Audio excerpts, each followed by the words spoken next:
விளாத்திக்குளம் தொகுதியினுடைய சட்டமன்ற உறுப்பினர் ஏழை பங்காளன் வாடுகின்ற மக்களை காணுகின்ற பொழுதெல்லாம் வாரி வாரி வழங்குகின்ற வள்ளலாக பல்வேறு மக்களுக்கும் எல்லா வழிகளிலும் உறுதுணையாக இருக்கின்ற அருமைக்குரிய அண்ணன் ஜி.வி. மார்க்கண்டேயன் அவர்களை இன்றைய தினம் கைது செய்திருக்கின்றது. இந்த ஆட்சி வேகமாக எதில் செயல்படுகிறது என்றால் பழிவாங்குவதில், உள்நோக்கத்தோடு எதிர்க்கட்சிகளை பழிவாங்குவதில் வேகமாக செயல்படுகின்றது. அதுபோல ஊழல் செய்வதில், கொள்ளையடிப்பதில், களவாங்குவதில் வேகமாக செயல்படுகின்றது. தமிழ்நாடு என்ன தீவிரவாதிகள் இருக்கக்கூடிய நாடா?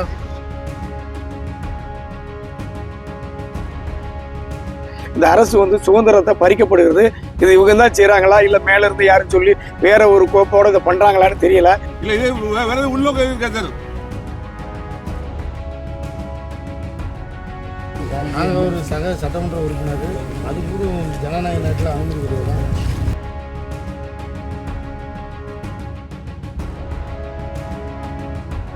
கீழாக்க வந்துகிட்டு இருக்காங்க, வந்தோன்னு நாங்கள் பார்த்து போயிடுவோம். அதுக்கப்புறம் எங்களுக்கு வேலை கிடையாது.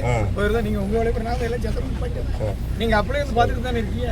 நாங்கள் யாரும் பேச விடாம தானே கூட்டி வரோம். பிறகு நீங்கள் கல்வி பண்ண வரையா மாதிரி அவங்க வந்ததுக்கப்புறம் அவங்க வந்து நாங்கள் பேச மாட்டோம். வந்தவொன்னு அவங்க என்ன முடியும் அப்புறம் உங்களை உள்ள வரோம், வெளியே விட மாட்டோம். நீங்கள் என்ன விட்டாலும் வரோம். அவங்க வந்த உடனே நாங்கள் கூட போயிடுவோம். அதுக்கெல்லாம் அங்கே போங்க, எதுக்கு வேடிக்கை போங்க. நான் பார்த்துக்கிட்டு ஒரு ஆள் போயிட்டு வரேன். தமிழ்நாட்டில் ஒரு சட்டமன்ற உறுப்பினர் யாரோ மக்கள் பிரதிநிதிகளுக்கு, ஒரு ஆட்சியாளர்களை விமர்சிப்பதற்கு உரிமை இருக்கின்றது. பொதுக்கூட்டத்தில் ஒரு சட்டமன்ற உறுப்பினர் நேற்று பேசியிருக்கின்றார். இன்று அதிகாலையில் இந்த ஆட்சி வேகமாக எதில் செயல்படுகிறது என்றால் பழிவாங்குவதில், உள்நோக்கத்தோடு எதிர்க்கட்சிகளை பழிவாங்குவதில் வேகமாக செயல்படுகின்றது. மக்கள் பணிகளோ அதுபோல ஊழல் செய்வதில், கொள்ளையடிப்பதில், களவாங்குவதில் வேகமாக செயல்படுகின்றது. இதுதான் இந்த ஆட்சியினுடைய லட்சணம். ஒரு சக சட்டமன்ற உறுப்பினரை கைது செய்து மாவட்ட காவல்துறை அலுவலகத்தில் வைத்திருக்கின்றார்கள். நானும் கோயில்பட்டி சட்டமன்ற உறுப்பினர் கலைஞர் அவர்களும் அவரை பார்ப்பதற்காக வந்திருக்கின்றோம். இது ஜனநாயக நாட்டில் ஒரு காவல் நிலையத்தில் வைத்திருந்தாலோ சிறைச்சாலையில் வைத்திருந்தாலோ பார்ப்பதற்கு அனுமதி உண்டு. இது பார்ப்பதற்கு கூட அனுமதி வழங்கப்படவில்லை. இதிலிருந்து இம்மென்றால் சிறைவாசம், ஏனென்றால் வனவாசம் என்கின்ற அடிப்படையில் இந்த ஆட்சி தரிகட்டு ஓடிக்கொண்டு இருக்கின்றது. விரைவில் இந்த ஆட்சியினுடைய ரோல் சீக்கிரமாக முடிவுக்கு வரும். ரீல் போட்டுட்டு இருக்கக்கூடிய ஆட்சி ரோல் சீக்கிரமாக முடிவுக்கு வரும். எத்தனை பேரிகாட்டு மாவட்ட ஆட்சித்தலைவர் அலுவலகத்துக்கு, காவல்துறை கண்காணிப்பாளர் அலுவலகத்துக்கு எத்தனையோ 3 அடுக்கு பாதுகாப்பு.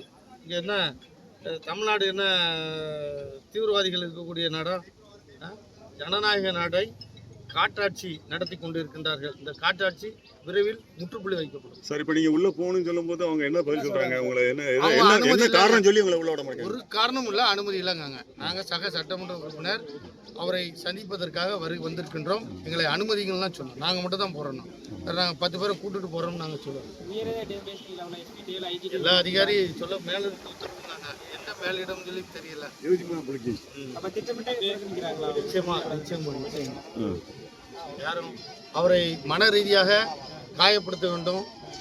ஒரு மருத்துவமனையில் இருப்பவரையோ சிறைச்சாலையில் இருப்பவர்களையோ பார்ப்பது ஒரு மனிதாபிமான அடிப்படையிலோ அல்லது சக நண்பர்கள் என்கின்ற அடிப்படையிலோ பார்ப்பது இதெல்லாம் கடமை. இதை கூட மறுக்காங்கன்னா அப்போ இந்த ஆட்சியினுடைய அவங்களுடைய மனநிலை எப்படி இருக்குன்னு பார்த்துக்கிட்டு பழிவாங்க சேட்டிஸ்ட் மனப்பான்மை நடந்தது. தொடர்ந்து திமுக சட்டமன்ற ஏதாவது பேரம் பேசி படிக்கட்டும்னு சொல்லி பார்க்கலாம்னு நினைக்கிறேன். எல்லாது அப்படின்னா பயந்துருவாங்க திமுக காரங்க, அதுக்கு அப்படிங்கிற ஒரு மனப்பான்மை தான் நடக்கும். ஒரு காலம் திமுக தொண்டை, ஒரு சாதாரண தொண்டை. யாரும் இங்கே இருக்கவங்களாம் யார் கூப்பிட்டு வந்திருக்காங்க, அவங்களாம் வந்திருக்காங்க. அதனால் திமுக தொண்டை எந்த தொண்டனும் அடி பண்ணிக்க மாட்டான், எந்தனுடைய அடக்குமுறைக்கும் கட்டுப்பட மாட்டான். வணக்கம். இன்று காலை தூத்துக்குடி மாவட்டம் லாத்திக்குளம் சட்டமன்ற உறுப்பினர் திராவிட முன்னேற்ற கழகத்தை சார்ந்த சட்டமன்ற உறுப்பினரை கைது பண்ணியிருக்காங்க. நீங்கள் டிவியில் தொடர்ந்து பார்த்தா தெரியும், நிறைய பேர் பண்ணுறாங்க. யூடியூப் சேனல்காரங்களாக இருக்கட்டும், பொதுமக்கள் பேசுகிறாங்களே, இது மாதிரி எஸ்பி ஆஃபீஸ், கலெக்டர் ஆஃபீஸ் பக்கத்தில் உள்ள பொதுமக்களே ஏசி போடுறாங்க. அவங்கெல்லாம் கைது பண்ணிடுவீங்களா? சட்டமன்ற உறுப்பினர் அச்சுறுத்தல் வேணும், சட்டமன்றத்துக்கு வர்றதை வரவிடாமல் பண்ணணும், காவல்துறையை வச்சு பண்ண வேண்டிய நோக்கத்தோடய செஞ்சுட்டு இருக்காங்க. இப்படி பல்வேறு கருத்துக்களாக இப்போ இருக்கிற அமைச்சரும் சரி முதலமைச்சரும் சரி பல்வேறு அவதூறுகள் பேசி தான் வராங்க. இதெல்லாம் காவல்துறை நடவடிக்கை எடுக்கும். அது மட்டும் இல்லாமல் இன்று கைது பண்ணிட்டு மனித உரிமை மீறலும் மாதிரி காலையில் 5:30க்கு கைது பண்ணியிருக்காங்க. லாத்திக்குளம் தூத்துக்குடி கொண்டு வந்திருக்காங்க. இன்னைக்கு வரைக்கும் 10 மணி ஆகுது. அவர் சாப்பிட்டாரா, மெடிக்கல் ட்ரீட்மெண்ட் எடுத்தாரா என்னங்கிறது தெரியாது. யாரையும் பார்க்க அலோவ் பண்ணல. அதை தான் வன்மையாக கண்டிக்கும். காவல்துறை 4 சைடும் போட்டிருக்காங்க. எப்படி நம்ம ஊரில் கலவரம் பார்த்துருப்பீங்களா, ஸ்டெர்லைட் துப்பாக்கி சூடு, அந்த மாதிரி 4 சைடும் போட்டு அவ்வளோ இதை அடக்குமுறையை கையாளுறாங்க. இதை வன்மையாக கண்டிக்கோங்க. இன்று மாவட்ட ஆட்சி நம்ம தூத்துக்குடி மாவட்டத்தில் மாவட்ட ஆட்சி அலுவலரும் எஸ்பி ஆஃபீஸும் அடுத்தடுத்து தான். மண்டே பெட்டிஷன் கூட பொதுமக்கள் அனுமதிக்கவில்லை. இதான் இந்த காவல்துறை இந்த ஆட்சியோட அவல நிலை, அராஜகம் வன்மையாக கண்டிக்குவாங்க திராவிட முன்னேற்ற கழக சார்பாக. தான் நடித்த சினிமாவிற்கு ஜனநாயகன் என்ற பெயர் வைத்துவிட்டு ஜனநாயகத்தை தமிழகத்திலே குழி தோண்டி புதைத்துக் கொண்டிருக்கின்றார் முதலமைச்சர் விஜய். இந்திய வரலாற்றிலே உலகத்திலே எத்தனையோ சர்வாதிகாரிகளை இந்த உலகம் பார்த்திருக்கின்றது. ஹிட்லரை பார்த்திருக்கின்றோம், முசோலினியை பார்த்திருக்கின்றோம். தமிழக வெற்றி கழகம் கூட்டணி வைத்திருக்கின்ற காங்கிரஸ் இயக்கத்திலே இந்தியாவிற்கு சர்வாதிகாரத்தை அறிமுகப்படுத்திய இந்திரா காந்தியினுடைய சர்வாதிகாரத்தையும் எதிர்த்து போராடிய இயக்கம் திராவிட முன்னேற்ற கழகம்.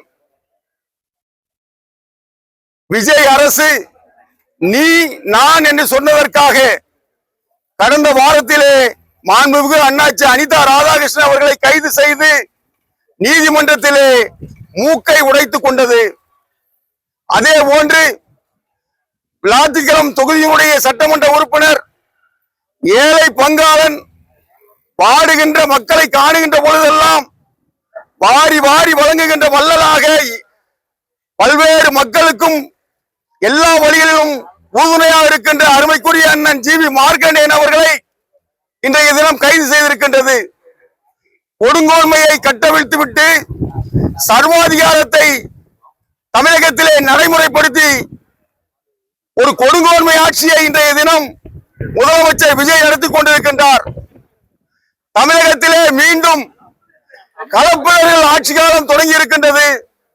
இந்த ஆட்சிக்கு முடிவு கட்டுவதன் மூலம்தான் தமிழகத்திலும் இந்தியாவிலும் ஜனநாயகம் காக்கப்படும்.